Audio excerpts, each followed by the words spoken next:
ബഹുദൂതരുമായി മേഘത്തേരതിൽ N പ്രിയ രക്ഷകനെഴുന്നള്ളുന്നു.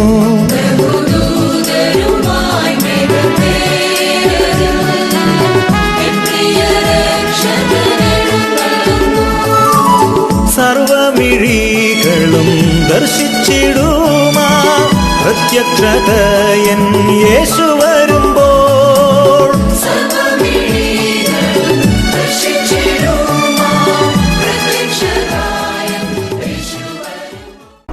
ദൈവത്തിൻ്റെ അതിപരിശുദ്ധമായ നാം വാഴ്ത്തപ്പെടുമാറാകട്ടെ. ആലപ്പുഴ പത്തനംതിട്ട സെക്ഷൻ എടുക്കുന്ന പാഠപഠന ക്ലാസ്സിലേക്ക് നിങ്ങളേവരെയും ഹാർദവമായി സ്വാഗതം ചെയ്തുകൊള്ളുന്നു. 2026 രണ്ടാമത്തെ ക്വാർട്ടറിലാണ് നമ്മൾ എത്തിയിരിക്കുന്നത്. ഇന്ന് രണ്ടാമത്തെ ക്വാർട്ടറിലെ മൂന്നാമത്തെ പാഠമാണ്. ഇന്നത്തെ പാഠത്തിൻ്റെ തലവാചകം അഹങ്കാരവും വിനയവും, പ്രൈഡ് വേഴ്സസ് ഹ്യൂമിലിറ്റി. ഈ പാഠപഠനത്തിന് മുമ്പായി നമുക്കൊരു നിമിഷം പ്രാർത്ഥിക്കാം. മഹോന്നതത്തിൽ വാസം ചെയ്യുന്ന പരിശുദ്ധനായും സ്നേഹവാനുമായ ദൈവമേ, തിരുനാം വാഴ്ത്തപ്പെടുമാറാകട്ടെ. സ്വർഗാസുരങ്ങൾ അധിവസിക്കുന്നവനെ അങ്ങോട്ട് നാം വാഴ്ത്തപ്പെടുമാറാകട്ടെ. ഈ നല്ല നിമിഷത്തിന് ഞങ്ങൾക്ക് നന്ദി അർപ്പിക്കുന്നു കർത്താവേ. ഞങ്ങൾക്ക് ഒരുക്കി തന്നിരിക്കുന്ന പാഠത്തിനായി നന്ദി അർപ്പിക്കുന്നു കർത്താവേ. പരിശുദ്ധാത്മാവിനെ ഞങ്ങളിത് പഠിക്കേണ്ടതിനും ഇത് പഠിക്കുന്ന എല്ലാ കാര്യങ്ങളും ഞങ്ങൾ ഗ്രഹിച്ചുകൊണ്ട് ഞങ്ങളുടെ ജീവിതങ്ങൾക്ക് മാറ്റം വരുത്തേണ്ടതിനും ഞങ്ങളെ ഓരോരുത്തരെ അവിടെ നിന്ന് ഒരുക്കുമാറാകണമെന്ന് യേശുവിൻ്റെ നാമത്തിൽ താഴ്മയെ യാചിക്കുന്നു. പ്രാർത്ഥനയിട്ട് അനുഗ്രഹിക്കണം പ്രിയ പിതാവേ, ആമേൻ. മനപ്പാഠവാക്യത്തിലേക്ക് പോകാൻ. ലൂക്കോസിൻ്റെ സുവിശേഷം 14-ാം അധ്യായം 11-ാം വാക്യമാണ്. തന്നെത്താൻ ഉയർത്തുന്നവനെല്ലാം താഴ്ത്തപ്പെടും, തന്നെത്താൻ താഴ്ത്തുന്നവനെല്ലാം ഉയർത്തപ്പെടും. തന്നെത്താൻ ഉയർത്തുന്നവനെല്ലാം താഴ്ത്തപ്പെടും, തന്നെത്താൻ താഴ്ത്തുന്നവനെല്ലാം ഉയർത്തപ്പെടും. വലിയ അഹങ്കാരമുള്ള നിർദ്ദേശങ്ങൾക്കോ വിമർശനങ്ങൾക്കോ തയ്യാറാകാത്ത വ്യക്തികളെ നമുക്ക് പരിചയമുണ്ടായിരിക്കും. അതുപോലെ തന്നെ മറ്റുള്ളവരെ താഴ്ത്തിക്കെട്ടുന്നതിൽ വിദഗ്ധരായ അല്ലെങ്കിൽ സന്തോഷം കണ്ടെത്തുന്നവരെയും നമുക്ക് പരിചയമുണ്ടായിരിക്കും.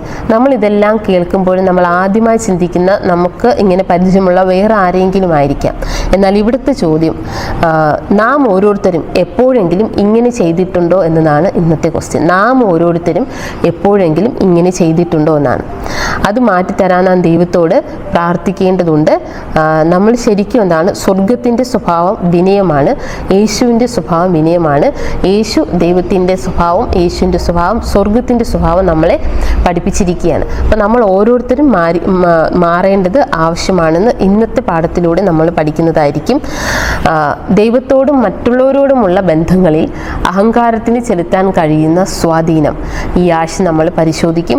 അതുപോലെ തന്നെ മറ്റുള്ളവരുടെ മുമ്പിലും ദൈവത്തിൻ്റെ മുമ്പിലും വേദപുസ്തകം എന്താണ് താഴ്മയെക്കുറിച്ച് പഠിക്കുന്നതെന്നും ഈ ആഴ്ച നമ്മൾ കൂടുതലായി പഠിക്കുന്നതായിരിക്കും. നമുക്ക് ഞായറാഴ്ചത്തെ ഭാഗത്തിലേക്ക് പോകാം. ഞായറാഴ്ചത്തെ ഭാഗത്തിൻ്റെ തലവാചകം അഹങ്കാരത്തിൻ്റെ മുറുക്കമുള്ള വിരലുകൾ. അഹങ്കാരത്തിൻ്റെ മുറുക്കമുള്ള വിരലുകൾ. അപ്പോൾ എന്താണ് അഹങ്കാരം എന്ന് നോക്കാം. നാം മറ്റുള്ളവരെക്കാൾ കൂടുതൽ പ്രധാനപ്പെട്ടവരാണെന്നോ മികച്ചവരാണെന്നോ ഉള്ള നമ്മുടെ തോന്നലാണ് അഹങ്കാരം. അഹങ്കാരം എന്നത് ഒരു വികാരമാണ്. ഒരിക്കലും ഒരു വികാരത്തെ നമ്മൾ ആശ്രയിക്കാൻ പാടില്ല എന്ന് ഓർക്കണം. ആദ്യമായി അഹങ്കാരം ആരംഭിച്ചത് എവിടെയാണെന്ന് ബൈബിളിൽ രേഖപ്പെടുത്തിയിട്ടുണ്ട്. ദൈവത്തിൻ്റെ അടുത്ത് സേവിച്ചിരുന്ന മറയ്ക്കുന്ന കെരൂബായ ലൂസിഫറാണ് യഥാർത്ഥത്തിൽ. ലൂസിഫറിൻ്റെ ഹൃദയത്തിലാണ് ആദ്യമായി അഹങ്കാരം ഉണ്ടായതെന്ന് നമ്മൾ കാണുന്നുണ്ട്. യെശയ്യാവ് പ്രവചനം 14-ാം അധ്യായം 12 മുതൽ 14 വരെ നോക്കുമ്പോൾ ഈ ഭാഗം നമുക്ക് കാണാവുന്നതാണ്. അവൻ തന്നെ മികച്ചവനായി കണ്ടതുകൊണ്ട് തന്നെ ദൈവത്തിൻ്റെ സിംഹാസനത്തിന് മുകളിൽ സിംഹാസനം വയ്ക്കാനായിട്ട് ലൂസിഫർ ആഗ്രഹിച്ചതായിട്ട് രേഖപ്പെടുത്തിയിരിക്കുന്നു. നമ്മൾ യെശയ്യാ പ്രവചനം 14-ന്റെ 14 നോക്കുമ്പോഴത്തേക്ക്, ഞാൻ അത്യുന്നതനോട് സമനാകുമെന്നല്ലോ നീ ഹൃദയം കൊണ്ട് പറഞ്ഞതെന്ന്, ഹൃദയത്തിൽ പറഞ്ഞതെന്ന് രേഖപ്പെടുത്തിയിരിക്കുന്നു. അത് വെളിപ്പാട് 3-ന്റെ 17 നോക്കുമ്പോൾ, ഞാൻ ധനവാൻ സമ്പന്നൻ, എനിക്ക് ഒന്നിനും മുട്ടില്ല എന്ന് പറഞ്ഞുകൊണ്ട് എന്ന് രേഖപ്പെടുത്തിയിരിക്കുന്നു. അപ്പോൾ നമ്മൾ ഈ ലൂസിഫറിൻ്റെ ഹൃദയത്തിൽ നോക്കുമ്പോഴും വെളിപ്പാടിലേക്ക് നമ്മൾ പോകുമ്പോഴും എന്താണ്, ഇത് ലവോദിക്ക സഭയ്ക്കുള്ള ദൂതാണ്. അപ്പോൾ ലൂസിഫറിൻ്റെ ഈ അഹങ്കാരം തന്നെ എന്താണ്, ലവോദിക്ക സഭയ്ക്കും കാണുന്ന എനിക്ക് ഒന്നിനും മുട്ടില്ല എന്ന് പറഞ്ഞുകൊണ്ടെന്ന് രേഖപ്പെടുത്തിയിരിക്കുന്നു.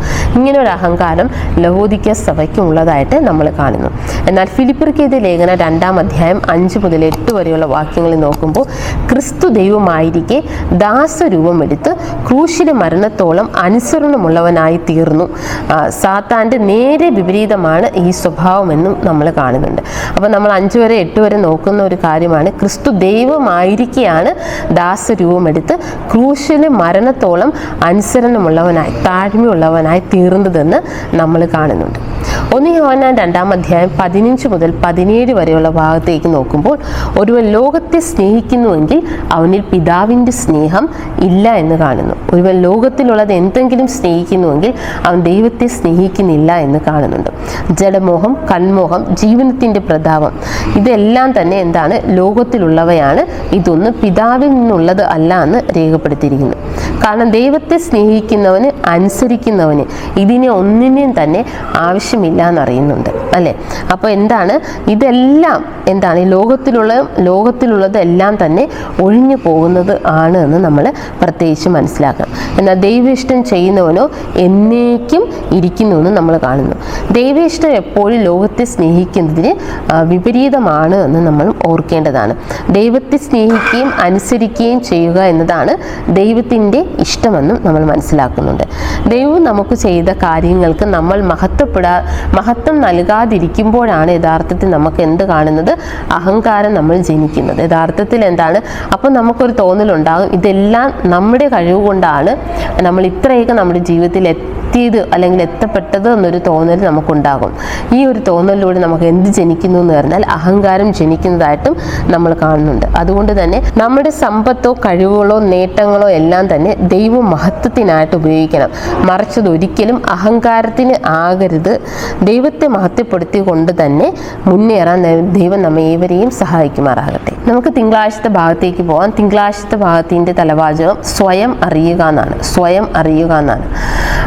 ശരിക്കും ഈ തലവാചകം തന്നെ നമ്മെ ഒത്തിരി ചിന്തിപ്പിക്കും. കാരണം നമ്മൾ പലപ്പോഴും സ്വയം അറിയാൻ ശ്രമിക്കാറില്ല എന്നതാണ് നമ്മൾ ഈ തലവാചകം ചിന്തിപ്പിക്കുന്നത് തന്നെ. ലൂക്കോസിൻ്റെ സുവിശേഷം 18-ാം അധ്യായം 9 മുതൽ 14 വരെ നമ്മൾ നോക്കുമ്പോൾ അവിടെ നമ്മൾ കാണുന്ന ആ കഥയിൽ 2 പേരെ കാണുന്നുണ്ട്.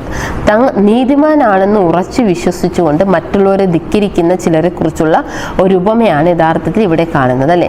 ഇവിടെ നമ്മൾ കാണുന്നത് ഒരു പരീശനെയും ദൂരത്ത് നിന്ന് പരീശൻ പ്രാർത്ഥിക്കുന്നത് താൻ ചെയ്ത പ്രവൃത്തികളുടെ നീതിയെക്കുറിച്ചല്ല എണ്ണി പറഞ്ഞുകൊണ്ട് പ്രാർത്ഥിക്കുന്നുണ്ട്. എന്നാൽ ചുങ്കക്കാരനാകട്ടോ ദൈവത്തെ പോലും നോക്കാൻ തുനിയാതെ മാറത്തടിച്ചുകൊണ്ട് ദൂരത്ത് നിന്ന് പ്രാർത്ഥിക്കുന്നതായിട്ട് നമ്മൾ കാണുന്നുണ്ട്. ശരിക്കും നമ്മുടെ ഹൃദയ നിരൂപണങ്ങൾ തന്നെ മനസ്സിലാക്കുന്ന ഒരു ദൈവത്തിൻ്റെ മുമ്പിൽ നമ്മൾ ചെയ്യുന്ന യാതൊരു കാര്യവും എണ്ണി പറയേണ്ടതായ ആവശ്യകത ഇല്ല എന്ന് നമ്മൾ ആദ്യം മനസ്സിലാക്കണം. പകരം നമ്മുടെ കുറവുകളെല്ലാം എണ്ണി പറഞ്ഞുകൊണ്ട് അതിന് ക്ഷമ യാചിക്കുകയാണ്. കുറവുകളും ദൈവത്തിന് നന്നായിട്ട് അറിയാമെങ്കിലും അത് ഒന്നുകൂടെ ക്ഷമ യാചിക്കുമ്പോൾ അത് പറഞ്ഞ് ക്ഷമ യാചിക്കേണ്ട ആവശ്യകത ഉള്ളതുകൊണ്ട് നമ്മൾ അത് ചെയ്യേണ്ടതാണ് എന്ന് നമ്മൾ മനസ്സിലാക്കണം. ശരിക്കും സിസ്റ്റർ താൻ തന്നെ പാപിയായിരിക്കുന്നു എന്നറിയുന്ന ഒരുവനെ മാത്രമേ യേശുവിനെ രക്ഷിക്കാൻ സാധിക്കുകയുള്ളൂ എന്ന് sister white Christ object lesson എന്ന ബുക്കിൽ രേഖപ്പെടുത്തിയിരിക്കുന്നു. നമ്മൾ ആദ്യം ഒരു പാപിയാണെന്ന് തിരിച്ചറിയുക എന്നാണ്. റീസെൻ്റ്ലി ഞാനൊരു ഇൻ്റർവ്യൂവിൽ ഒരു വ്യക്തി ഒരു ക്രിസ്ത്യാനിയോട് പറയാണ്, ഞാൻ പാപിയാണെന്ന് നിങ്ങൾ പറയരുതെന്ന്.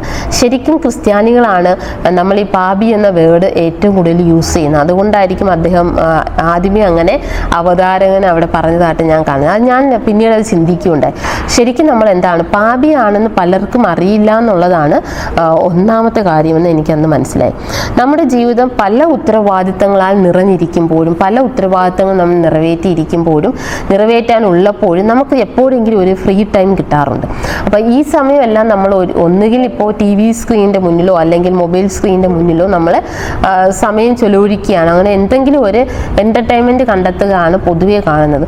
പകരം ഈ സമയത്ത് എപ്പോഴെങ്കിലും കുറച്ച് സമയം എടുത്ത് നമ്മളെ ഒന്ന് സ്വയം വിലയിരുത്തേണ്ടത് എന്താണ് വളരെ ആവശ്യമുണ്ട്. എന്തെങ്കിലും ചിന്തയിലോ പ്രവൃത്തിയിലോ ദൈവത്തിന് ഡിസ്പ്ലീസ് ആവുന്ന കാര്യങ്ങൾ വന്നു പോകുന്നുണ്ട്. അപ്പോൾ അത്തരം കാര്യങ്ങൾ നമ്മൾ തിരിച്ചറിഞ്ഞുകൊണ്ട് ദൈവത്തോട് ക്ഷമ യാചിക്കേണ്ട ആവശ്യകത ഉണ്ട്. അപ്പോഴാണ് നമ്മൾ എന്ത് ചെയ്യുന്നത്? സ്വയം തിരിച്ചറിയപ്പെടുന്നത് എന്നുകൂടെ നമ്മൾ ഓർത്തിരിക്കേണ്ടതാണ്. 1 യോഹന്നാൻ 1-ാം അധ്യായം 9-ാം വാക്യം ഇങ്ങനെ പറയുന്നു, നമ്മുടെ പാപങ്ങളെ ഏറ്റു പറയുന്നുവെങ്കിൽ അവൻ നമ്മോട് പാപങ്ങളെ ക്ഷമിച്ചു സകല അനീതിയും പോക്കി നമ്മെ ശുദ്ധീകരിപ്പാൻ തക്കോണം വിശ്വസ്തനും നീതിമാനുമാകുന്നു. അപ്പോൾ അതിൽ ഒന്നാമത് പറയുന്ന കാര്യം നമ്മുടെ പാപങ്ങളെ ഏറ്റു പറയുന്നുവെങ്കിൽ. അപ്പോൾ ആദ്യത്തെ ജോലി നമ്മുടെയാണ്, പാപങ്ങളെ ഏറ്റു പറയാന്നത്. രണ്ടാമത്തെ കാര്യമാണ് ദൈവം ചെയ്യുന്നത്. ദൈവം നമ്മളെ എന്താണ്? വിശ്വസ്തനും നീതിമാൻ, നമ്മൾ ശുദ്ധീകരിച്ച് വിശ്വസ്തനും നീതിമാനുമാക്കുന്ന ദൈവമാണ്. പക്ഷെ ആദ്യത്തെ ഉത്തരവാദിത്തം നമ്മളെ നിക്ഷിപ്തമായിരിക്കുന്നു, അത് പാപങ്ങളെ ഏറ്റുപറയുക എന്നാണ്. പാപങ്ങളെ ഏറ്റുപറയേണ്ടതിന് ഒരുവൻ എന്താണ് സ്വയം തിരിച്ചറിയേണ്ടതായ, അല്ലെങ്കിൽ സ്വയം പാപമുണ്ടോ, എന്താണ് എൻ്റെ പാപമെന്ന് അറിയേണ്ട ആവശ്യകത ഉണ്ട്. അറിയുമ്പോഴാണ് നമുക്ക് എന്താണ് ഏറ്റുപറയാൻ സാധിക്കുന്നതെന്ന് നമ്മൾ മനസ്സിലാക്കണം. 1 പത്രോസ് 5:5 ദൈവം നിഗളികളോട് എതിർത്ത് അല്ലെങ്കിൽ അഹങ്കാരികളോട് എതിർത്ത് നിൽക്കുന്നു, താഴ്മയുള്ളവർക്കോ അവൻ കൃപ നൽകുന്നു എന്ന് കാണുന്നു. അപ്പോൾ ഒരിക്കലും എന്താണ് അഹങ്കാരം എന്താണ് സ്വർഗത്തിൻ്റെ ഒരു സ്വഭാവമല്ല എന്ന് പിന്നെയും ബൈബിളിൽ എടുത്തു പറഞ്ഞതായിട്ട് നമ്മൾ കാണുന്നുണ്ട്. നമുക്ക് വേണ്ടി പക്ഷപാതം ചെയ്തുകൊണ്ടിരിക്കുന്ന മഹാപുരോഹിതൻ്റെ വരവ് ആസന്നമായിരിക്കെ നമുക്കിനി സമയമില്ലാതിരിക്കെ എന്താണ് പാപക്ഷമ ചോദിച്ചു തെറ്റുകൾ തിരുത്തി മാറേണ്ടത് ആവശ്യം. അത് സ്വയം അറിയേണ്ട ആവശ്യകത സ്വർഗത്തിന് വേണ്ടി തയ്യാറെടുക്കുന്ന ഒരു പൗരൻ എന്ന നിലയിൽ നമ്മളത് ചെയ്തിരിക്കേണ്ടതുണ്ട്. എങ്കിൽ മാത്രമാണ് ദൈവം നീതിമാനായി പ്രഖ്യാപിക്കപ്പെടുന്നുള്ളൂ എന്ന് നമ്മൾ മനസ്സിലാക്കണം. അതുകൊണ്ടാണ് മറ്റുള്ളവരുടെ തെറ്റുകൾ കണ്ടെത്തി ഡിസ്കസ് ചെയ്യാൻ എടുത്തതിലും കൂടുതൽ സമയം നമ്മൾ ഈ അന്ത്യകാലത്ത് സ്വയം തെറ്റുകൾ കണ്ടെത്തി മാപ്പ് അപേക്ഷിക്കേണ്ട ആവശ്യകത ഉണ്ട് എന്ന് നമ്മൾ മനസ്സിലാക്കണം. അതിനുവേണ്ടി ദൈവത്തിൻ്റെ കൃപ നമ്മളെല്ലാവരും കൂടെയും ഇരിക്കുമാറാട്ടെ. ദൈവകൃപയിൽ നമ്മുടെ പാപങ്ങൾ തിരിച്ചറിഞ്ഞുകൊണ്ട് ക്ഷമയാചിക്കാനായിട്ട് ദൈവം നമ്മെ എല്ലാവരെയും സഹായിക്കുമാറാകട്ടെ. ചൊവ്വാഴ്ച ഭാഗം മോശ എലിയദാസൻ. മോശ മിസ്രൈമിയരുടെ സകല ജ്ഞാനത്തിലും ജ്ഞാനവും അഭ്യസിച്ചു, വാക്കിലും പ്രവൃത്തിയിലും സമർത്ഥനായി തീർന്നുവെന്ന് അപ്പോസ്തല പ്രവൃത്തി 7:22 കാണുന്നുണ്ട്. അപ്പോൾ മോശയ്ക്ക് മിസ്രൈമിൽ സകല ജ്ഞാനവും അഭ്യസിച്ചു, വാക്കിലും പ്രവൃത്തിയിലും തികഞ്ഞവനായി തീർന്നു, സമർത്ഥനായി തീർന്നു എന്നാണ്. അപ്പോൾ ഇത്രയും സാമർഥ്യമുള്ള കൊട്ടാരത്തിൽ വസിക്കുന്ന ഒരു വ്യക്തിയായിരുന്നു ആര്?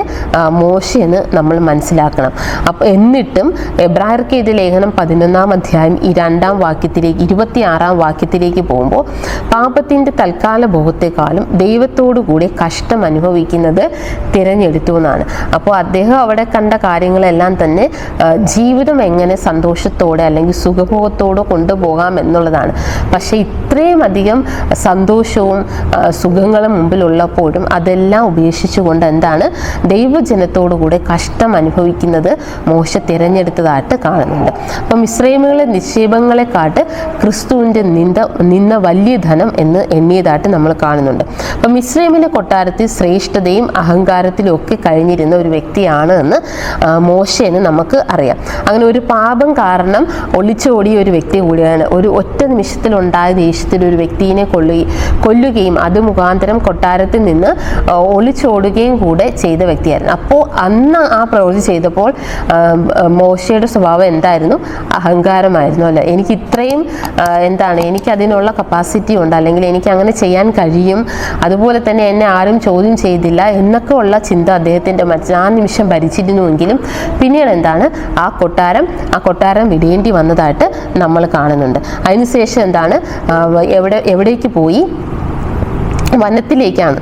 അതിനുശേഷം പർവ്വതങ്ങൾ പഠനമുറിയാക്കിയതായിട്ട് നമ്മൾ കാണുന്നുണ്ട്. ഇങ്ങനെ ദൈവത്തിൻ്റെ ആ പഠനമുറിയിൽ പഠിച്ചതിന് ശേഷം 40 വർഷക്കാലം ദൈവത്തിൻ്റെ ജനത്തെ നയിക്കാനുള്ളൊരു നേതാവാക്കി ദൈവം മാറ്റിയെടുത്തതായിട്ടും നമ്മൾ കാണുന്നുണ്ട്. അപ്പോൾ എങ്ങനെയാണ് ദൈവജനത്തെ നയിക്കാനുള്ള കാര്യം ദൈവം തന്നെ അവിടെ വെച്ച് അഭ്യസിപ്പിച്ചതായിട്ടും നമ്മൾ കാണുന്നുണ്ട്. അങ്ങനെ ദൈവം എന്ത് ചെയ്തു? ദൈവം വിളിച്ച വഴി മോശ അനുസരിച്ചതായിട്ടും നമ്മൾ കാണുന്നുണ്ട്. അപ്പോൾ അഹങ്കാരം ഉണ്ടായപ്പോൾ ഒരു മനുഷ്യനെ കൊന്ന വ്യക്തി, പിന്നെ നമ്മൾ സംഖ്യാപുസ്തകം 12:3 നോക്കുമ്പോൾ പിൽക്കാലത്ത് ഭൂതലത്തിലുള്ള സകല മനുഷ്യരിലും വെച്ച് അതിസൗമ്യൻ എന്ന ടൈറ്റിൽ ലഭിച്ച ഒരു വ്യക്തിയായിരുന്നു. അപ്പോൾ ആദ്യം അഹങ്കാരം ഉണ്ടായിരുന്ന ഒരു വ്യക്തി പിൽക്കാലത്ത് അതിസൗമ്യൻ എന്ന ടൈറ്റിൽ ലഭിക്കുന്നതായിട്ടും നമ്മൾ കാണുന്നുണ്ട്. അപ്പം നമ്മൾ എവിടെയെങ്കിലും മോശയുടെ പഴയ മനുഷ്യനുണ്ടെങ്കിൽ നമ്മൾ എന്ത് ചെയ്യണം? മോശയ്ക്കും അങ്ങനെ ഒരു പഴയ മനുഷ്യനുണ്ടായിരുന്നു. ഒരു പുതിയ മനുഷ്യനായി മാറിയതിന് ശേഷം ദൈവത്തിന് പിന്തുടരാൻ തുടങ്ങിയതിന് ശേഷം എന്ത് സംഭവിച്ചു? അതിസൗമ്യനായ മനുഷ്യനായിരുന്നു, ദൈവത്തിൻ്റെ ജനത്തെ നയിച്ച ഒരു മനുഷ്യനായിരുന്നു, അതുപോലെ മഹാനായ ഒരു ഗോത്രപിതാവായി തീർന്ന് ഇന്ന് സ്വർഗത്തിൽ തന്നെ എത്തപ്പെടുന്നതിന് കാരണമായി തീർന്നു എന്ന് നമുക്ക് നന്നായിട്ടറിയാം. അപ്പം നമ്മളിലും എപ്പോഴെങ്കിലും മോശയുടെ പഴയ മനുഷ്യൻ ഇപ്പോഴും ഉണ്ടെങ്കിൽ, എവിടെയെങ്കിലും ഉറങ്ങിക്കിടക്കുന്നുണ്ടെങ്കിൽ അത് നമ്മൾ തിരിച്ചറിഞ്ഞ് മാറ്റേണ്ട കാലം ആഗതമായിരിക്കുന്നുവെന്ന് നമ്മൾ ഓർക്കണം.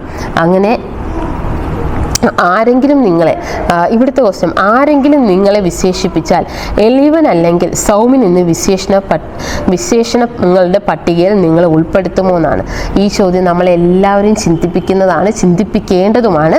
ആരെങ്കിലും നമ്മളെ വിശേഷിപ്പിക്കുകയാണെങ്കിൽ എളിയവൻ അല്ലെങ്കിൽ സൗമ്യൻ എന്ന് നമ്മൾ അവരെ വിശേഷിപ്പിക്കുമോ എന്നുള്ളത് നമ്മുടെ എല്ലാവരോടുമുള്ള ഒരു ചോദ്യമാണ്.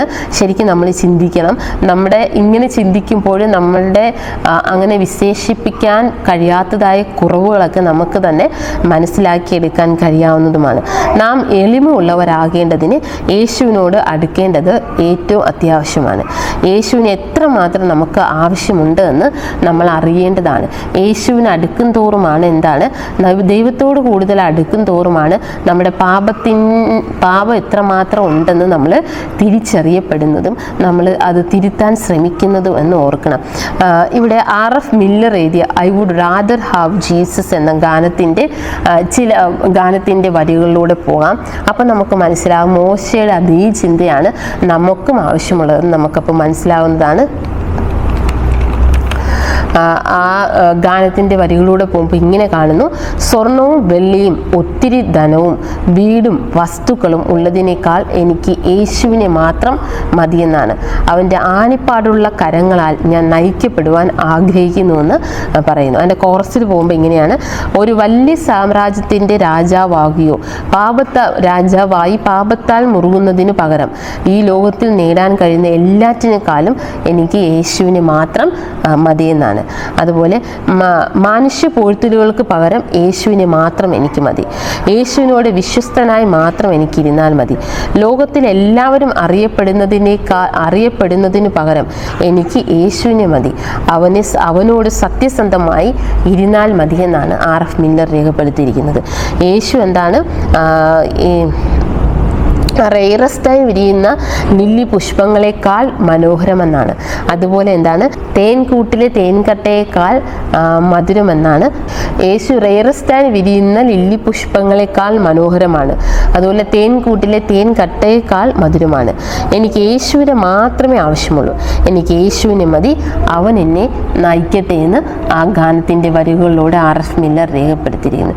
ശരിക്കും എന്താണ്, നമുക്ക് ചുറ്റുപാട് നടക്കുന്ന ഒരുപാട് സംഭവങ്ങൾ, അന്ത്യകാലം ആസന്നമായിരിക്കെ ശരിക്കും എന്താണ് ഒത്തിരി സംഭവ വികാസങ്ങൾ ദിനം പ്രതി നമ്മുടെ ചുറ്റുപാടുകൾ നടക്കുന്നുണ്ട് അല്ലേ. ലോകത്തിന് മുഴുവനായിട്ടും കേരളത്തിലായിട്ടും നമ്മുടെ ചുറ്റുപാടുകളിലും ക്ലോസ് ചുറ്റുപാടുകളിലൂടെ നമുക്ക് നടക്കുന്നുണ്ട്. പക്ഷേ ഇതെല്ലാം നമുക്ക് അറിഞ്ഞുകൊണ്ടിരിക്കാൻ സമയം തികയത്തില്ല. അങ്ങനെ അതറിഞ്ഞുകൊണ്ടിരിക്കുന്നതിനേക്കാൾ നല്ലത് നമ്മൾ യേശു ക്രിസ്തുവിനെ നോക്കി അവനിലേക്ക് അടുക്കാൻ ശ്രമിക്കുകയാണ് ചെയ്യേണ്ടത് എന്ന് ഈ വരികളെല്ലാം തന്നെ നമ്മൾ ഓർമ്മപ്പെടുത്തുന്നുണ്ടല്ലേ. അപ്പോൾ മോശയെ പോലെ ഒരു എളിയ ദാസനാവാനായിട്ട് നമുക്കും കഴിയട്ടെ. അതിനായിട്ട് യേശുവിലേക്ക് കൂടുതലേക്ക് അടുക്കേണ്ടതിന് നാം ഓരോരുത്തരും ശ്രമിക്കേണ്ടതുമാണ്. ബുധനാഴ്ചത്തെ ഭാഗത്തിലേക്ക് പോകാം. ബുധനാഴ്ചത്തെ ഭാഗത്തിൻ്റെ തലവാചകം ഏറ്റവും വലിയ കുറ്റം. ഏറ്റവും വലിയ കുറ്റം. ലൂക്കോസ് 22-ാം അധ്യായം 24-ാം വാക്യം നോക്കാം. യേശുവിൻ്റെ ശിഷ്യന്മാരുടെ ഇടയിലുണ്ടായ ഒരു പ്രശ്നമാണ് നമുക്കിവിടെ കാണുന്നത്. 24-ാം വാക്യം നോക്കുമ്പോൾ, തങ്ങളുടെ കൂട്ടത്തിൽ ആരാകുന്നു വലിയവനായി എന്നതിനെ ചൊല്ലി ഒരു തർക്കവും അവരുടെ ഇടയിലുണ്ടാകും. അപ്പോൾ ശിഷ്യന്മാരുടെ ഇടയിലുണ്ടായ ഒരു തർക്കമാണ് ആരാണ് വലിയവനെന്ന്. അപ്പോൾ അവർക്ക് യേശു ദാസനായി അവരുടെ കൂടെ ഇരിക്കുന്നത് കണ്ടിട്ടും അവർക്ക് പിന്നെയും വലിയവനാകണം എന്നൊരു ലോകത്തിൻ്റെ ഹൃദയം ഉണ്ടായിരുന്നതായിട്ട് നമ്മൾ ഈ വാക്യത്തിൽ മനസ്സിലാകുന്നു. 26-ാം വാക്യത്തിൽ യേശു പറയുന്നു, യേശു അവരോട് പറഞ്ഞത്, നിങ്ങളോ അങ്ങനെയല്ല, നിങ്ങൾ വലിയവൻ ഇളയവനെ പോലെയും നിങ്ങളിൽ വലിയവൻ ഇളയവനെ പോലെയും നായകൻ ശുശ്രൂഷകനെ പോലെയും ആകട്ടെ എന്നാണ്. 27-ാം വാക്യത്തിൽ കാണുന്നു, ഞാനോ നിങ്ങളുടെ ഇടയിൽ ശുശ്രൂഷിക്കുന്നവനെ പോലെ ആകുന്നു.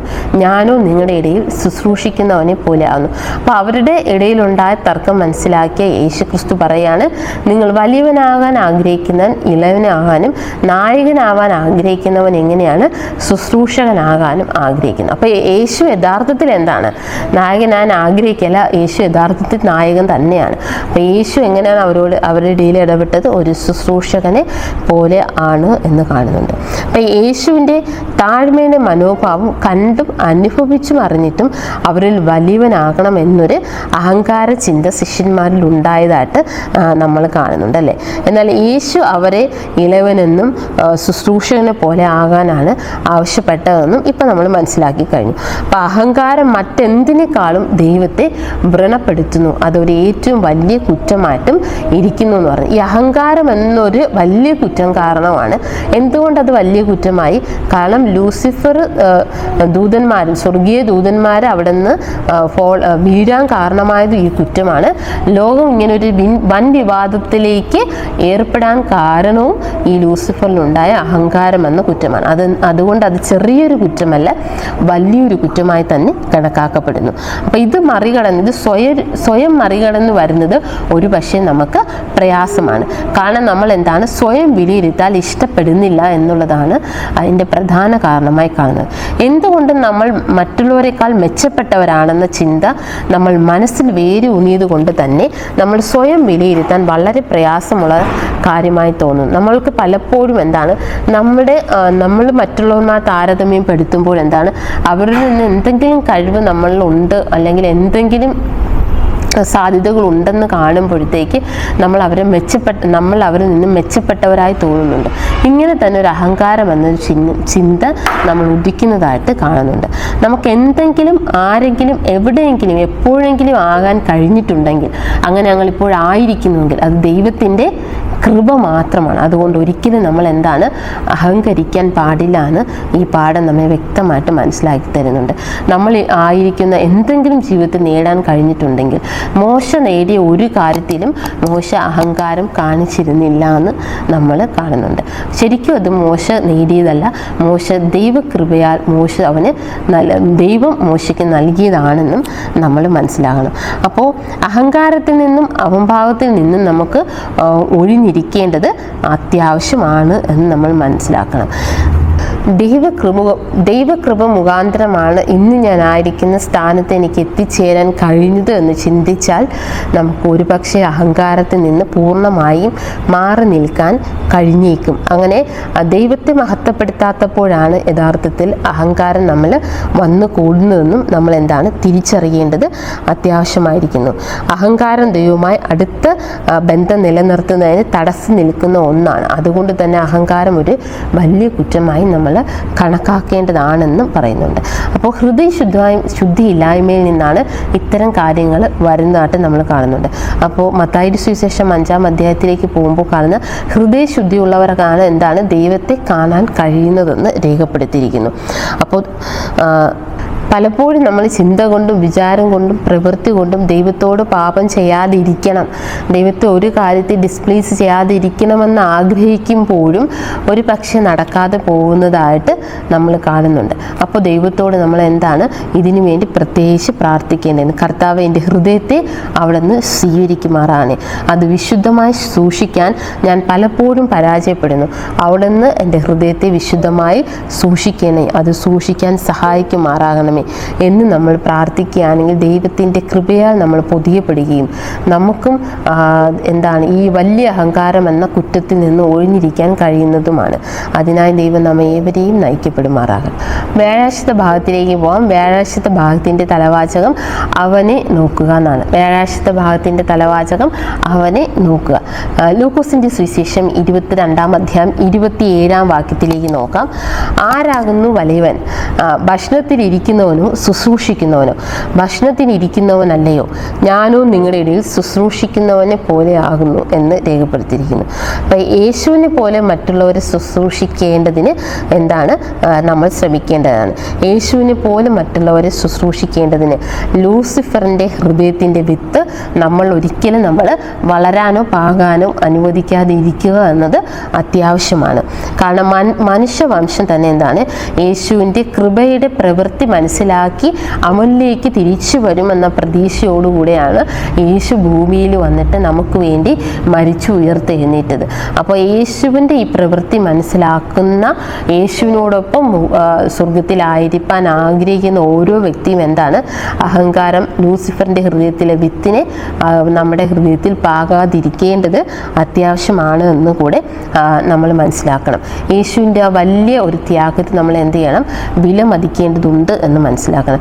ഫിലിപ്പിയർക്കെഴുതിയ ലേഖനം 2-ാം അധ്യായം 3 മുതൽ 8 വരെയുള്ള വാക്യങ്ങളിലേക്ക് നോക്കുമ്പോൾ, ശാഠ്യത്താലോ ദുരഭിമാനത്താലോ ഒന്നും ചെയ്യാതെ താഴ്മയോടെ ഓരോരുവൻ മറ്റുള്ളവനെ തന്നെത്താൻ ശ്രേഷ്ഠനെന്ന് എണ്ണിക്കൊള്ളുവൻ. ഓരോരുത്തൻ സ്വന്തം ഗുണമല്ല, മറ്റുള്ളവൻ്റെ ഗുണം കൂടെ നോക്കണം.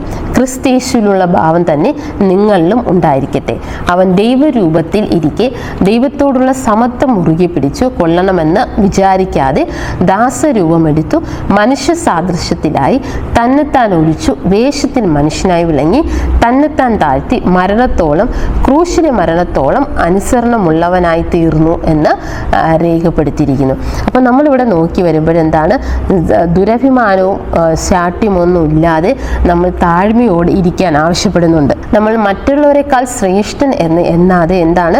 നമ്മൾ മറ്റുള്ളവരുടെ ഗുണം കൂടെ നോക്കണം. ഒരു പക്ഷേ നമുക്കില്ലാത്തൊരു ക്വാളിറ്റി മറ്റൊരാൾക്ക് ഉണ്ടായിരിക്കും. അപ്പോൾ നമ്മളുടെ കാര്യം മാത്രം നമ്മൾ വലുതായിട്ട് എടുക്കാതെ മറ്റുള്ളവർക്കുള്ള ഗുണം കൂടെ നമ്മൾ നോക്കുകയും അവരെയും കൂടെ നമ്മൾ ബഹുമാനിക്കേണ്ട ആവശ്യകത ഉണ്ട് എന്ന് നമ്മൾ മനസ്സിലാക്കണം. ദൈവം എന്താണ്? കർത്താവ് യേശു ക്രിസ്തു ദൈവമാണ്. എന്നിട്ടും ആ സമത്വം, പിതാവിനോട് ആ സമത്വം മുറുകെ പിടിച്ച് സ്വർഗത്തിൽ ഇരിക്കാതെ എന്ത് ചെയ്തു? ദാസരൂപം എടുത്തു വന്ന് നമുക്ക് വേണ്ടിയാണ് മരണത്തോളം, ക്രൂശിലെ മരണത്തോളം ത്യാഗം സഹിച്ചതെന്നും നമ്മൾ ഓർക്കേണ്ടതാണ്. അതുകൊണ്ട് തന്നെ നമ്മൾ അവനെ നോക്കുക, യേശുവിനെ നമ്മൾ നോക്കേണ്ടതാണ്. ദൈവം മനുഷ്യരൂപത്തിൽ ദാസനായിരിക്കണേ. മനുഷ്യൻ ദാസനാകാൻ ദൈവം മനുഷ്യരൂപത്തിൽ ദാസനായിരിക്കെ മനുഷ്യന് ദാസനാകാൻ കഴിയാത്തതിൽ എന്തോ പന്തികേടുണ്ട് അല്ലേ? ആ പന്തികേട് യഥാർത്ഥത്തിൽ എന്താണ്? മനുഷ്യൻ്റെ അഹങ്കാരം കൂടെ ആണ് എന്ന് നമ്മൾ മനസ്സിലാക്കണം. നാം ദാസനായാൽ നമ്മൾ മറ്റുള്ളവർ വിലമതിക്കില്ല എന്നൊരു ചിന്ത എന്താണ്? പലരിലും, നമ്മൾ ഓരോരുത്തരും കടന്നു കൂടിയിട്ടുണ്ടെന്നറിയാം. അപ്പം നമ്മൾ മറ്റുള്ളവർ നമ്മളെ വില കുറച്ച് കാണും എന്നൊക്കെയുള്ള ചിന്തയാണ് ശരിക്കും എന്താണ് നമ്മൾ ദാസനാകാൻ മടിക്കുന്നത് എന്ന് ഒരു കാരണം. പക്ഷേ ദൈവം യഥാർത്ഥത്തിൽ ആരാണ്? ദാസനല്ല, ദൈവമാണ്. പക്ഷെ ദൈവത്തിന് അത്തരം ചിന്തകളൊന്നും ഉണ്ടാകാതെ തന്നെ ദൈവം മറ്റെല്ലാവരെയും സേവിച്ചതായിട്ട്, ശുശ്രൂഷിച്ചതായിട്ട് നമ്മൾ കാണുന്നുണ്ടല്ലേ? അപ്പോൾ അതിന് കാരണം ബഹുമാനനായ ദൈവം ബഹുമാനം തേടാത്തപ്പോൾ എന്താണ്? നമ്മൾ ഓരോരുത്തരും കർത്താവായ യേശു ക്രിസ്തുവിനെ പിന്തുടരുന്നുണ്ട്. യഥാർത്ഥത്തിൽ ബഹുമാനനായ ദൈവം തന്നെ ബഹുമാനം തേടാത്തപ്പോൾ നമ്മൾ എന്ത് ചെയ്യണം? കർത്താവായ യേശു ക്രിസ്തുവിനെ പിന്തുടരേണ്ടതുണ്ട് എന്ന് നമ്മൾ മനസ്സിലാക്കണം. നാം താഴ്മയുള്ളവരായിരിക്കുമ്പോൾ മാത്രമേ യേശുവുമായുള്ളൊരു ബന്ധത്തിൽ നമുക്ക് ജീവിക്കാൻ കഴിയുകയുള്ളൂ എന്ന് നമ്മൾ മനസ്സിലാക്കണം. യേശുവിനെ പൂർണ്ണമായി മനസ്സിലാക്കേണ്ടതിനും നമ്മുടെ തെറ്റുകൾ തിരിച്ചറിയേണ്ടതിനുമൊക്കെ നമ്മൾ താഴ്മയുടെ രൂപം അല്ലെങ്കിൽ ദാസരൂപം എടുക്കേണ്ടത് അത്യാവശ്യമാണ്. അഹങ്കാരവും അഹംഭാവവും നമ്മൾ നിന്ന് മാറ്റി നിർത്തേണ്ടതാണ് എന്നും നമ്മൾ മനസ്സിലാക്കണം. ഇത് നമ്മൾ ദൈവത്തെ പൂർണ്ണമായി സ്നേഹിക്കേണ്ടതിനും അനുസരിക്കേണ്ടതിനും ദൈവത്തിൻ്റെ ത്യാഗത്തിന് വില കൽപ്പിക്കേണ്ടതിനും സഹായിക്കുമെന്ന് നമ്മൾ പ്രത്യേകം ഓർക്കേണ്ടതാണ്. ഇങ്ങനെ നമ്മൾ യേശുവിനെ നോക്കി യേശുവിനെ നോക്കി നമ്മൾ ജീവിക്കേണ്ടത് എന്താണ്? നമ്മൾ എല്ലാ ദിവസവും യേശുവുമായിട്ട് കുറച്ച് സമയം നമ്മൾ ചിലവഴിക്കേണ്ടത് അത്യാവശ്യമാണ്. ഒരു ദിവസത്തിൻ്റെ ഏറ്റവും നല്ല സമയം എപ്പോഴും രാവിലെ ആയിരിക്കും, നമുക്ക് എല്ലാവർക്കും അറിയാമല്ലേ? നമുക്ക് രാവിലെ തന്നെ നമ്മളെല്ലാവരും ഒത്തിരി ഉത്തരവാദിത്തങ്ങൾ ചെയ്ത് തീർക്കേണ്ടതുള്ളത് കൊണ്ട് തന്നെ എല്ലാവരും എന്താണ് രാവിലെ ഉണർന്ന് 1-2 മണിക്കൂർ ദൈവത്തോടൊപ്പം സമയം ചെലവഴിച്ചു തുടങ്ങിയാൽ തീർച്ചയായിട്ടും ദൈവം നമ്മുടെ കുറവുകളെല്ലാം നമ്മോട് കാണിച്ചു തരികയും നമുക്കും ദൈവവുമായിട്ടൊരു റിലേഷൻ നിലനിർത്തി കൊണ്ടുപോകുന്നതിനും, അത് നമുക്കും ദൈവവുമായിട്ടുള്ള റിലേഷൻ മാത്രമല്ല നമുക്ക് മറ്റുള്ളവരോടും ആ ദൈവത്തിൻ്റെ സ്വഭാവം പ്രതിഫലിപ്പിക്കുന്നതിനുമൊക്കെ ഇതൊരു കാരണമായി തീരുമെന്ന് നമ്മളെപ്പോഴും മനസ്സിലാക്കേണ്ടതാണ്. അപ്പോൾ നമ്മളെല്ലാ ഉത്തരവാദിത്തങ്ങളും നിറവേറ്റാൻ എന്ത് ചെയ്യാനും നമ്മൾ ടൈം എടുക്കും. അതുപോലെ തന്നെയാണ് ദൈവത്തോട് കൂടുതൽ അടുക്കേണ്ടതിനും നമ്മൾ എന്താണ് സമയം കണ്ടെത്തി അത് നമ്മൾ ചെലവഴിക്കേണ്ടതാണ് എന്നുകൂടെ നമ്മൾ പ്രത്യേകിച്ച് ഓർക്കേണ്ടതാണ്.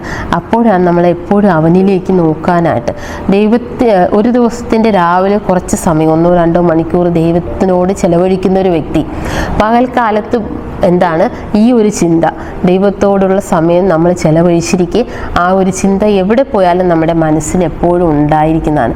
ഈ ഒരു ചിന്ത തന്നെ ദൈവത്തോടുള്ള ആ ഒരു ചിന്ത തന്നെ എന്താണ് എപ്പോഴും പലപ്പോഴും അല്ലെങ്കിൽ എപ്പോഴും തന്നെ പാപത്തിൽ നിന്ന് ഒഴിഞ്ഞിരിക്കാനും നമ്മെ സഹായിക്കുന്നതുമാണ് എന്ന് നമ്മൾ ഓർക്കേണ്ടതാണ്.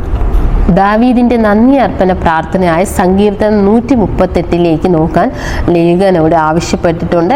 അത് പേഴ്സണലി നമുക്ക് ചെയ്യാവുന്നതാണ്. എല്ലാ ദിവസവും എന്താണ് ദൈവത്തോട് സമയം ചെലവഴിക്കുക. ആ 138 സങ്കീർത്തനം നമ്മൾ എഴുതി നോക്കാനാണ് ലേഖൻ ആവശ്യപ്പെടുന്നത്. എഴുതി നോക്കുമ്പോൾ അതിൻ്റെ ഓരോ വരികളിലൂടെയും നമുക്ക് പോകാൻ സാധിക്കുന്നതാണ്. ദൈവത്തോട് നമ്മളും അതുപോലെ നന്ദിയുള്ളവരായിരിക്കേണ്ടതിനും അത് ആ ഭാഗം നമ്മെ സഹായിക്കുന്നതാണ്. അപ്പോൾ എന്താണ് എല്ലാ ദിവസത്തിൻ്റെയും ഒരു best part of the time ദൈവത്തിന് കൊടുക്കേണ്ടതിനും അങ്ങനെ ദൈവത്തെ അറിയേണ്ടതിനും അവനോടുകൂടി ഇരിക്കേണ്ടതിനും ദൈവം നമ്മേവരെയും സഹായിക്കുമാറാകട്ടെ. വെള്ളിയാഴ്ചത്തെ ഭാഗത്തിലേക്ക് പോകാം. കൂടുതൽ ചിന്ത sister white Christ object lesson page number 160 ഇങ്ങനെ കാണുന്നു. നാം യേശുവിങ്കിലേക്ക് അടുക്കും തോറും തൻ്റെ സ്വഭാവത്തിൻ്റെ പരിശുദ്ധി കൂടുതൽ മനസ്സിലാക്കും തോറും പാപത്തിൻ്റെ അതിര് കടന്ന പാപബോധം കൂടുതൽ വ്യക്തമായി നമുക്ക് മനസ്സിലാകും. നമ്മെ തന്നെ ഉയർത്തുവാൻ നമുക്ക് തോന്നുന്നത് കുറയും. സ്വർഗം വിശുദ്ധരായി അംഗീകരിച്ചവരെയാണ് സ്വന്തം നന്മ പ്രദർശിപ്പിക്കാൻ അവസാനം വരുന്നത്. അതുപോലെ നമുക്ക് യുവങ്ങളുടെ പ്രത്യാശ പേജ് നമ്പർ 437 പോകുമ്പോൾ അനുതാപവും ആത്മാർത്ഥതയുമുള്ള ഒരു വ്യക്തി ദൈവത്തിൻ്റെ നോട്ടത്തിൽ വിലയേറിയവനാണ്. ദൈവം തൻ്റെ മുദ്ര മനുഷ്യരുടെ മേൽ പതിപ്പിക്കുന്നത് അവരുടെ ഭൗതിക നേട്ടങ്ങളെ ആശ്രയിച്ചല്ല, ക്രിസ്തുവിനോട് ചേർന്നിരിക്കുന്നവരുടെ മേലാണ് ദൈവത്തിൻ്റെ മുദ്ര പതിപ്പിക്കുന്നതെന്ന് നമ്മൾ കാണുന്നുണ്ട്. അപ്പോൾ ശരിക്കും നമ്മൾ യേശുവിലേക്ക് അഹങ്കാരം ഒഴിഞ്ഞ് യേശുവിലേക്ക് അടുക്കേണ്ടതിന് നമ്മൾ എന്താണ് എപ്പോഴും പാപക്ഷമ യാചിക്കേണ്ടത് ആവശ്യകത ഉണ്ട് എന്ന് യേശുവിനോട് പാപക്ഷമ യാചിക്കേണ്ട ആവശ്യകത ഉണ്ട് എന്നുകൂടെ മനസ്സിലാക്കി പോകേണ്ടതാണ്. നമുക്ക് ചർച്ചയ്ക്കുള്ള ചോദ്യത്തിലെ 3ാമത്തെ ചോദ്യത്തിലേക്ക് പോകാം. ചോദ്യം ഇങ്ങനെയാണ്: ദൈവത്തോടുള്ള നിങ്ങളുടെ നടപ്പ് ശക്തിപ്പെടുത്തുന്നതിന് ദൈവം മുമ്പാകെ നിങ്ങളെ തന്നെ താഴ്ത്തുവാൻ നിങ്ങളുടെ ജീവിതത്തിൽ എന്ത് മാറ്റങ്ങളാണ് നിങ്ങൾ വരുത്തേണ്ടത്? ഇത് തികച്ചും ഒരു പേഴ്സണൽ ക്വസ്റ്റ്യൻ ആണ്. ദൈവത്തോടുള്ള നിങ്ങളുടെ നടപ്പ് ശക്തിപ്പെടുത്തുന്നതിന് ദൈവം മുമ്പാകെ നിങ്ങളെ തന്നെ താഴ്ത്തുവാൻ നിങ്ങളുടെ ജീവിതത്തിൽ എന്തു മാറ്റങ്ങളാണ് നിങ്ങൾ വരുത്തേണ്ടത് എന്നാണ് ഇവിടുത്തെ ക്വസ്റ്റ്യൻ. ശരിക്കും മാറ്റേണ്ടത് നമ്മുടെ മനോഭാവങ്ങളെയാണ്, അതുപോലെ നമ്മുടെ മുൻവിധികളെയും മാറ്റേണ്ടതുണ്ട് എന്ന് നമ്മൾ മനസ്സിലാക്കണം. അപ്പോഴെന്താണ് നമ്മളെ തന്നെ ദൈവ സന്നിധിയിൽ താഴ്ത്തേണ്ടതിന് നമുക്കെന്താണ് ഒത്തിരി മാറ്റങ്ങൾ, നമ്മൾ അഹങ്കാരമൊക്കെ മാറ്റി വെക്കേണ്ടതിനും താഴ്മയുടെ ജീവിതം നയിക്കേണ്ടതിനും പൂർണ്ണമായ ദൈവത്തെ സ്നേഹിക്കേണ്ടതിനും എല്ലാം എന്ത് കഴിയും? നമ്മുടെ മനോഭാവങ്ങളെയും മാറ്റുന്നതിന്, അല്ലെങ്കിൽ നമ്മുടെ അഹംഭാവങ്ങളെയും മാറ്റുന്നതിന് കഴിയുമെന്ന് നമ്മൾ മനസ്സിലാക്കുന്നുണ്ട്. അപ്പോൾ ദൈവം മുമ്പാകെ ശ്രേഷ്ഠനാകേണ്ടതിന്, താഴ്മ ധരിക്കേണ്ടതിന് ദൈവം നമ്മെ ഏവരെയും സഹായിക്കുമാറാകട്ടെ. ഈ പാഠപഠനത്തിൻ്റെ അവസാനമായി നമുക്കൊരു നിമിഷം പ്രാർത്ഥിക്കാം. സ്നേഹവാനും കാരുണ്യവാനുമായ ദൈവമേ, തിരുനാമം വാഴ്ത്തപ്പെടുമാറാകട്ടെ. നമ്മളെ തന്നെ സ്വയം വിലയിരുത്തേണ്ട ഒരു നല്ല പാഠം നമുക്ക് നൽകപ്പെട്ടതിനാലും പഠിക്കാൻ സഹായിച്ചതിനാലും നന്ദി അർപ്പിക്കുന്നു കർത്താവേ. ഒരുപാട് കുറ്റങ്ങളും കുറവുകളും ഉള്ള വ്യക്തികളാണെന്ന് നമ്മൾ തിരിച്ചറിയുന്നു കർത്താവേ. ഇതെല്ലാം നമ്മളോട് ക്ഷമിക്കുമാറാകണമെന്ന് പ്രാർത്ഥിക്കുന്നു കർത്താവേ. ദൈവത്തോട് ദിനം പ്രതി അടുക്കേണ്ടതിന്, ദിനം പ്രതി ദൈവത്തോടൊപ്പം സമയം ചെലവഴിക്കേണ്ടതിന്, ആ ചിന്ത എപ്പോഴും നമ്മുടെ മനസ്സിൽ കരുതേണ്ടതിന് നമ്മൾ ഓരോരുത്തരെയും ദൈവകൃപയിൽ അവിടെ നയിക്കുമാറാകണമെന്ന് പ്രാർത്ഥിക്കുന്നു കർത്താവേ. ദൈവത്തിൻ്റെ 2ാം വരവിൽ നമുക്ക് ഓരോരുത്തർക്കും ദൈവത്തോടൊപ്പം ചേരേണ്ടതിനും നമ്മളെല്ലാവരെയും സഹായിക്കണമേ. അതിന് തടസ്സം നിൽക്കുന്ന എല്ലാ കാര്യങ്ങളെയും അവിടെ നീക്കി തരുമാറാകണമേ എന്ന് പ്രാർത്ഥിക്കുന്നു. ലൂസിഫറിൻ്റെ ഹൃദയത്തിലെ വിത്ത് ഞങ്ങളുടെ ഒരാൾക്കാരുടെ ഹൃദയത്തിൽ വരാതിരിക്കേണ്ടതിന് ഞങ്ങളെല്ലാവരെയും കരുതുമാറാകണമെന്ന് യേശു ക്രിസ്തുവിൻ്റെ നാമത്തിൽ താഴ്മയാചിക്കുന്നു. പ്രാർത്ഥനയായിട്ട് അനുഗ്രഹിക്കണം പ്രിയ പിതാവേ. ആമേൻ. ദൈവം നമ്മേവരെയും അനുഗ്രഹിക്കുമാറാകട്ടെ. Hallelujah, hallelujah, hallelujah.